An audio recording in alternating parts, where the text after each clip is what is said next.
ఈ సంతోషం లేదన్నా కోరికోరా తీరుతా. కోరిక? నాకేం కోరికలు ఉన్నాయి? కోరుకోరు నాన్న అడుగుతా ఉంటే వద్దంటావేటో. నాన్న, మీరన్నది బాగున్నది, నేననేది బహుబాగున్నదని మీ చేత అనిపించమంటారా? చెప్పరా చెప్పు. మీరే ఏదైనా కోరుకోండి, మీ కోరిక తీర్చడమే నా కోరిక. అయితే కోరుకుంటా చూడరా. ఈ ఈశాన్య దిక్కున అలా అలా వెళ్తుంటే ఓ పెద్ద అడవి ఉందంట. ఆ అడవిలో జలరుచం ఉందంట. జలవృక్షమా? ఆ చెట్టు కొమ్మ నరిగితే నీళ్ళు వస్తాయంట. ఆ నీళ్లు తాగితే ఈ ముసల్తనం పోయి యవ్వనం వచ్చుద్దంట. ఆ నీళ్లు ఏంటి? ఆ నీళ్లు తాగి ఇంకో ఇతను కట్టుకుని ఊరేగుతావా?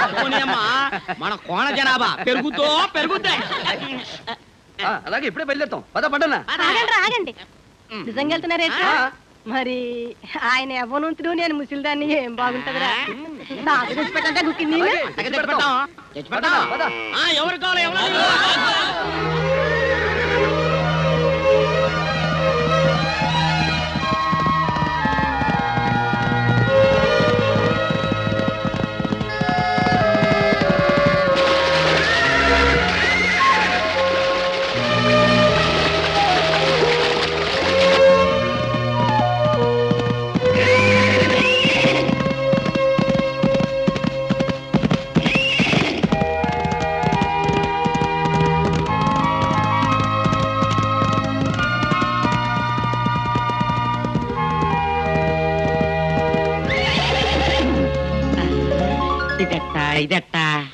పండనా, చూసావా?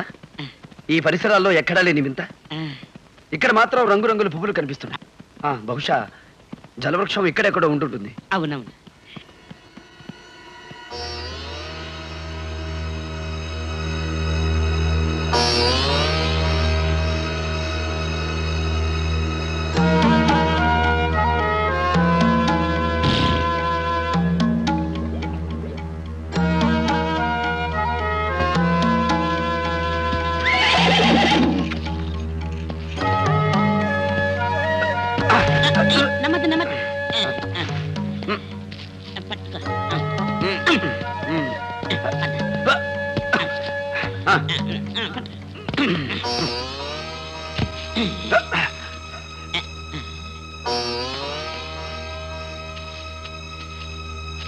ఇది జలవృక్షం కాదేం కాదో, ఏదో పిచ్చి చెట్టు.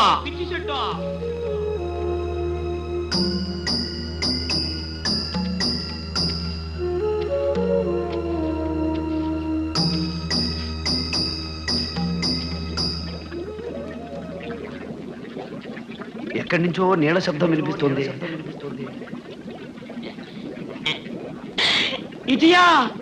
లోపల నీళ్ళు గొడగొడగొడగొడగొడమంటున్నాయి. ఇదే జలవృత్తమా?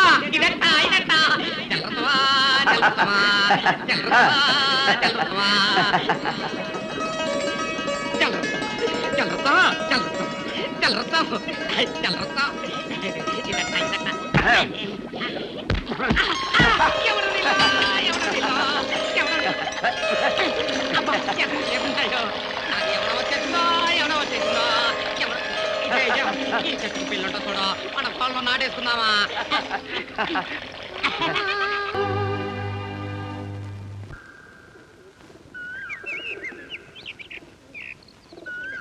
ఆహా, 1000 కోయిలల మధుర గానం, అమరకాంతల మయూర నాట్యం, దివి నుంచి భువికి దిగి వచ్చిన దేవకన్య సుందరి. సుందరి, ఎవరు నువ్వు? మా రాకుమారి వెంట పడుతున్నావు? నువ్వెవరో? నా తమ్ముడు అటకాయితున్నావా? రా చెప్తా. రాకుమారి. ఎవరు నువ్వు? ఈ వనంలోకి ఎలా వచ్చావు? రాకుమారి.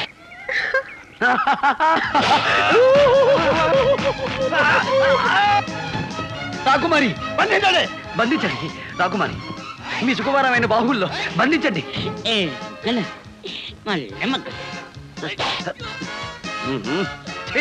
రాకుమారి. ఏంటంట చూస్తున్నావా? పల్లె మొగ్గలు.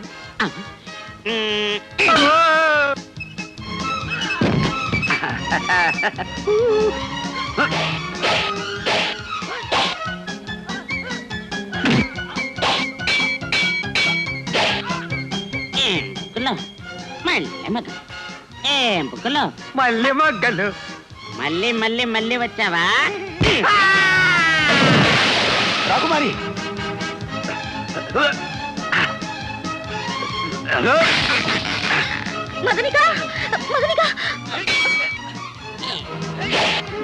వాళ్ళు గాఢ ప్రేమలో ఉన్నారు. రాకుమారి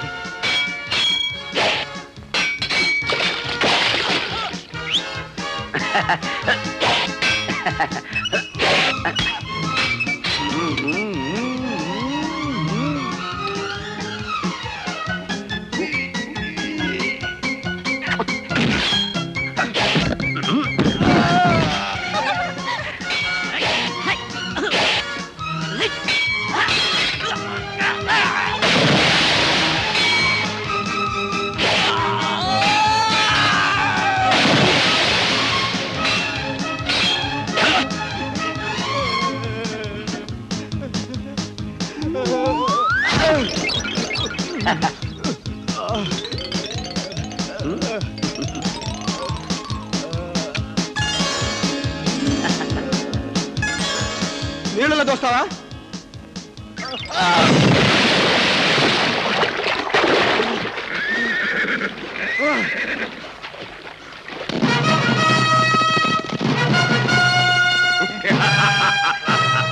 ఆనంద భరితము ఈ కార్తికేయ దేశాధిపతి బ్రహ్మానంద భూపతుల వారి నందనోద్యానవనంలో ఒక సామాన్యుడు ప్రవేశించాడు. ఆశ్చర్యభరితం. రాకుమారి పద్మావతీ దేవిని చూసి ఆమె గానాన్ని మెచ్చుకున్నాడు. సంతోషభరితం. అంతేకాదు ఆమెతో సంభాషించాడు కూడా. వినోదభరితం. అది కాదు మహారాజా. నార్మల్ పువ్వుల మీద వాలే తుమ్మిద పురుగు కూడా వనంలోకి రావడానికి వీల్లేదని నీకు తెలియదు. వచ్చాడు. వస్తే అతన్ని పట్టి బంధించి తీసుకొచ్చి నా ముందు నిలబెట్టాలని నీకు తెలియదు. బంధించలేక అతని చేతిలో ఓడిపోయామని చెప్పుకుంటున్నారా సిగ్గు లేకుండా? అవమాన భరితం. అసలు నువ్వేం చేస్తున్నావు సూరవర్మ? మొత్తం సైనిక బలానికి అంతటికి నాయకత్వం వహిస్తున్నా. ఇది నీకు అవమానం కాదు? అమ్మాయి రక్షణ కూడా తమ్ముడే వెళ్ళాలా? వాళ్ళంతా ఏం చేస్తున్నారో ఎందుకున్నారో నిగ్గదీయండి. ఇంతకు ఎవడవాడు? వీరాకి వీరుడిలా ఉన్నాడు నాన్న. కత్తి యుద్ధంలో కథలు తొక్కాడు. మన సైనికులంతా చిత్తు చిత్తు. ఆహా, ఖడ్గవీరుడు అన్నమాట. ఎలా వచ్చాడు? గుర్రం మీద వచ్చాడు మహారాజా. వాడు వచ్చింది గుర్రం మీద ఏనుగు మీద అని కాదు ప్రశ్న. ఏ విధంగా లోపలికి వచ్చాడు అని. ఏ విధంగా రావడం ఏమిటండి? ఇక మీదట ఎవరు ఇలా రావడానికి వీలేదని చెప్పండి. తెగించొస్తే కాళ్ళు చేతులు కట్టి మీ ముందు పడేయమని చెప్పండి. విన్నారుగా మహారాణి వారి ఆజ్ఞ. మీకు చేత కాదంటే చెప్పండి. అమ్మాయిని అసలు ఉద్యానవనానికి వెళ్లకుండానే కట్టడి చేస్తాను. నాన్న పోనీ నేనే స్వయంగా వచ్చి నీ రక్షణ బాధ్యత వహిస్తాను. సరేనా తల్లి?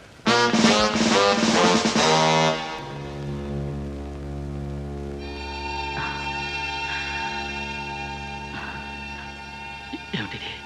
ఏమిటి? నాకు ఏమీ కనిపించడం లేదు. చూపు రాలేదు. మా ప్రయత్న లోపం లేకుండా అన్ని ఔషధాలు వాడాం, సర్వ చికిత్సలు చేశాం మహారాజా. కానీ అవును, మీరేం చేస్తారు? నేను చేసిన పాపమే నాకు ఈ శిక్ష విధించింది. మీరు పాపాలు చేశారా? ఆ విషయం మాకు ముందే ఎందుకు చెప్పలేదు? అనవసరంగా లక్షలు ఖర్చు పెట్టామే. ఏం సోదర దక్షిణ్? అవును సోదరుత్తర్. కనుక ఓ జనక్, అనగా ఓ తండ్రి, మీరు కీర్తిశేషులు అయ్యే వరకు హాయిగా విశ్రాంతి తీసుకోండి. ఈ రాజ్యపాలన మేమే సాగిస్తాం. దుర్మార్గులారా, మీ తల్లి పోయిన నాటి నుంచి అతి గారాభంగా పెంచి పెద్ద చేస్తే మీరేం పెరిగించలేదు, మేమే పెరిగాం కనుక మేమే పాలిస్తాం.